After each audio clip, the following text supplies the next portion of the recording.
ভবিষ্যতে একটি কল্যাণ রাষ্ট্র গঠন পর্যন্ত থেমে না যায়।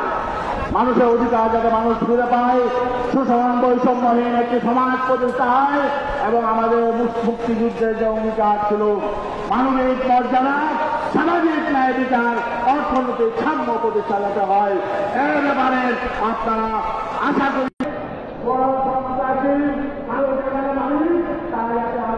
চারদিকে লোক আর লোকে তারানো এটা বাইতুল মুকাররমের এরিয়া।